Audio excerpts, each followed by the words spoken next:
Hello friends, this is Sakshi and you're on my YouTube channel Enjoy Learning with Sakshi Pandey। तो आज की video में हम कर रहे हैं Nazism and the rise of Hitler का पार्ट 3। पार्ट 2 में हमने देख लिया था कि किस तरह इनेबलिंग एक्ट लगा था और किस तरह हिटलर का राइज हुआ था। आज हम करने वाले हैं इकोनॉमिक रिकंस्ट्रक्शन, मतलब जो इतना सारा लॉस जिसके बारे में अभी तक हमने पढ़ा कि ये लॉस हुआ था फ्रांस में, वो लॉस हुआ था, तो अब जो इकोनॉमी को उतना सारा लॉस हुआ था, अब वहाँ पे इकोनॉमी रिकंस्ट्रक्ट हो रही थी, यानी फिर से इकोनॉमी बन रही थी। लेट्स सी कैसे बन रही थी।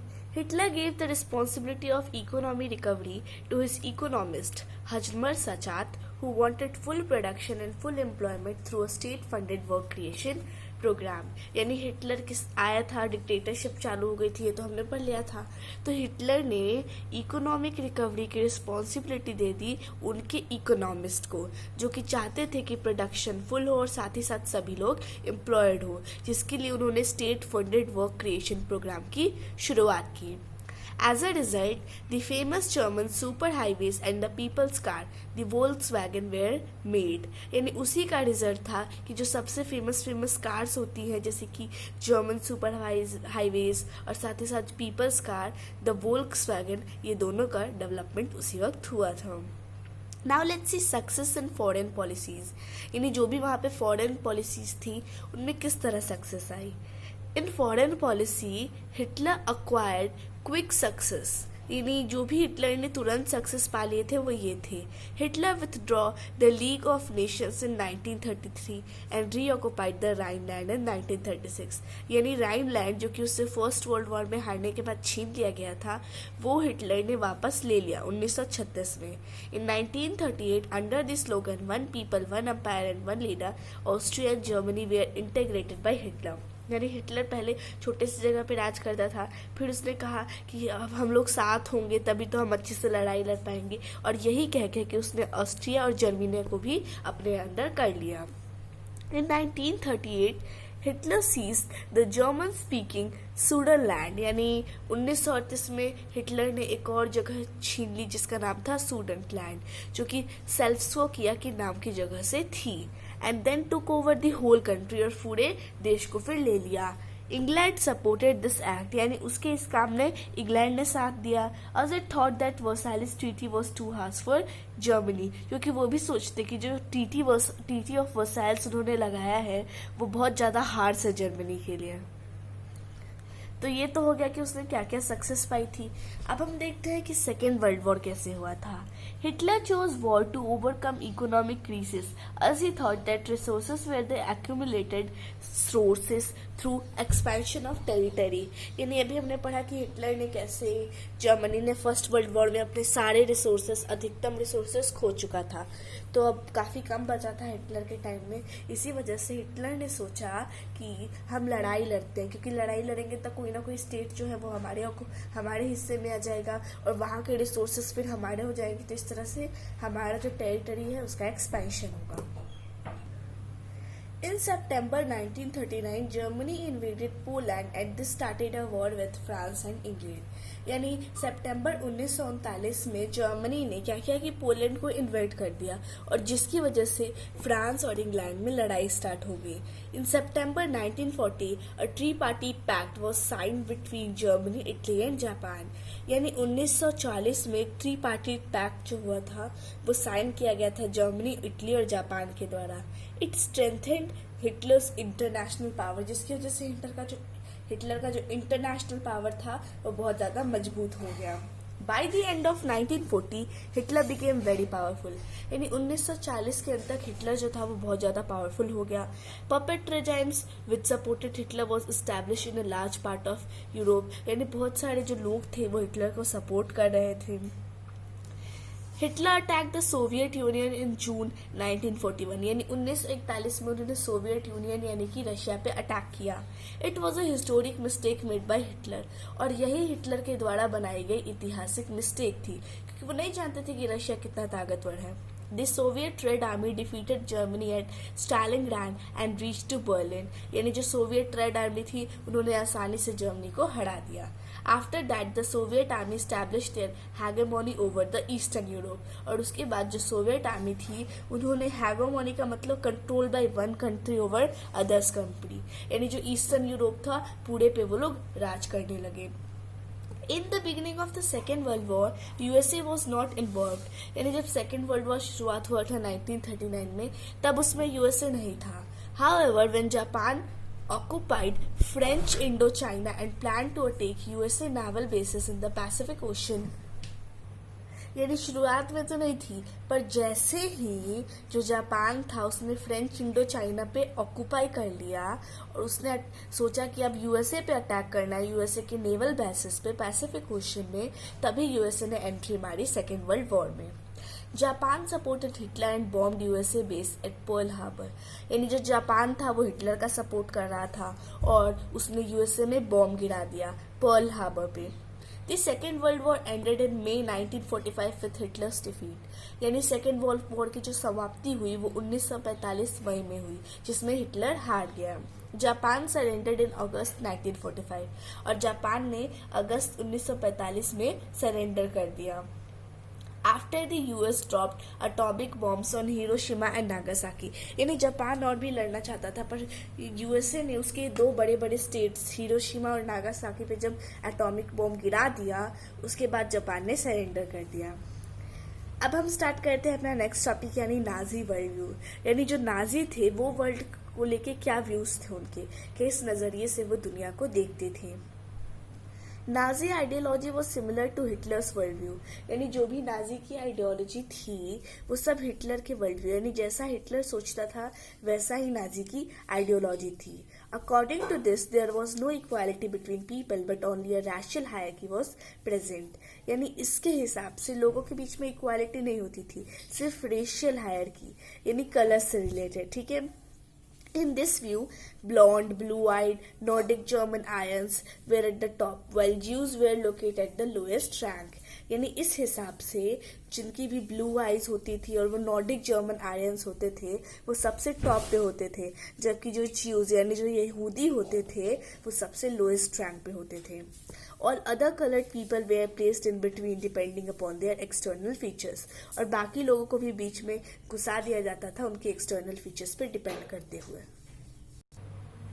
Hitler's racism was borrowed from the ideas of Charles Darwin यानी हर्बर्ट स्पेंसर, यानी जो भी ये रेशिज्म जो रेस के हिसाब से लोगों को डिफ्रेंशिएट करते थे, उनको इक्वालिटी नहीं देते थे, इनके ये जो आइडियाज थे वो दो लोग ही इन्हें देते थे, एक थे चार्ल्स डार्विन और दूसरे थे Herbert Spencer. Darwin, a natural scientist, tried to explain that plants and animals were created through the concept of evolution and natural selection. यानी डार्विन जो कि एक नेचुरल साइंटिस्ट थी उन्होंने ये एक्सप्लेन करने की कोशिश की कि जो प्लांट्स और एनिमल्स हैं सब इवोल्यूशन एंड नेचुरल सिलेक्शन के प्रोसेस से क्रिएट होते हैं। ठीक है, अब हम पढ़ते हैं हर्बर्ट स्पेंसर के बारे में। Herbert Spencer introduce the idea of survival of the fittest, यानी हर्बर्ट स्पेंसर ने एक ऐसा आइडिया इंट्रोड्यूस कराया जो कि बहुत ज़्यादा लोगों के लिए हार्श था। उसका नाम था सर्वाइवल ऑफ द फिटेस्ट।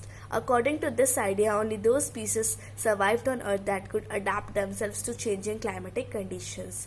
उनके इस हिसाब से जो अर्थ पे जितने भी स्पेसीज रह रहे हैं उन सब के अंदर एक ताकत होनी चाहिए कि वो अपने क्लाइमेटिक कंडीशंस के हिसाब से अपने आप को चेंज कर सके। ठीक है, तो इसका अंदर मैं आपको बता देती हूँ सर्वाइवल फॉर द फिटेस्ट में क्या था कि इसमें सिर्फ जो लोग फिट हैं यानी जो एकदम पूरी तरह से फिजिकली मेंटली हर तरह से फिट है उन्हीं को जीने का हक है। जो मान लो उनको कोई मेंटल डिसेबिलिटी फिजिकल डिसेबिलिटी है उनको वो लोग नहीं रहने देते थे, मतलब उनकी डेथ कर देते थे, उनको मर्डर कर देते थे। और मर्डर को भी ये मर्डर नाम नहीं देते थे, ऐसा कहते थे कि हमने तो इन्हें मुक्ति दी थी, ये इस जन्म में कैसे रहते, इस जीवन में बहुत दुख है और ये तो फिट भी नहीं है तो ये कैसे उसको सामना करेंगे, और ऐसे करके वो उन्हें मर्डर कर देते थे। These ideas were used by the racist thinkers and politicians to justify imperial rule over conquered people, यानी यही आइडिया यूज किया जाता था और यही आइडियाज जो है बाकी रेसिस्ट थिंकर्स भी यूज करते थे और पॉलिटिशियंस भी, ताकि वो इंपेरियल रूल को जस्टिफाई कर सके। The Nazi thinkers believed that the strongest race would survive and weak ones would perish. यानी जो नाजी थिंकर्स थे वो ये सोचते थे कि जो स्ट्रॉन्गेस्ट रेस है यानी सबसे अच्छा जो है उन्हें ही रहना चाहिए और वीक वंस को खत्म कर देना चाहिए. According to them, the Aryan race was the finest and had to retain its purity, become stronger and dominate the world. यानी उनके हिसाब से जो Aryan race Nordic German Aryans थे उनका रेस सबसे अच्छा था, वो सबसे ज़्यादा प्योर थे और उन्हें ही जीने का हक था. और ये भी मानते थे कि वही सबसे स्ट्रॉन्गर है और वही पूरे वर्ल्ड पे राज करेंगे. The other aspect of Hitler's ideology was related to the geopolitical concept of Lebensraum और लिविंग प्लेस. यानी बाकी के जो एस्पेक्ट थे हिटलर के आइडियोलॉजी के वो सब एक जियोपॉलिटिकल कॉन्सेप्ट जिसका नाम था लेबेंसरूम उससे रिलेटेड थे. He believed that the new territories had to be acquired for settlement and to increase the area of the mother country. यानी वो मानते थे कि हमें नई नई टेरिटरीज पे एक्वायर करना चाहिए ताकि हम सेटलमेंट भी आसानी से कर सके और जो हमारी देश है उसका भी एरिया बढ़ सके. आगे देखते हैं. The other aspect of Hitler's ideology was related to the geopolitical concept of Lebensraum. अभी हमने पढ़ा कि जो दूसरा एस्पेक्ट था वो लेब्सरूम से कनेक्टेड था. He believed that new territories had to be acquired. वो ये भी मानते थे कि नई टेरिटरीज एक्वायर होनी चाहिए. Hitler intended to extend German boundaries by moving eastwards to concentrate all Germans geographically in one place. यानी उनका ये माना था कि हम जर्मन बाउंड्रीज को एक्सटेंड करते हैं ईस्ट की तरफ से, यानी ईस्ट में जितने भी कंट्रीज हैं उनको कॉन्कर कर लेते हैं. ठीक है, अब हम आते हैं establishment of the racial state, यानी किस तरह से जो रेशियल स्टेट था इसका इस्टेब्लिशमेंट हुआ. Nazis wanted only a society of pure and healthy Nordic German Aryans. Nordic German Aryans was generally a branch of those who were classified as Aryans. They lived in the European countries. Okay?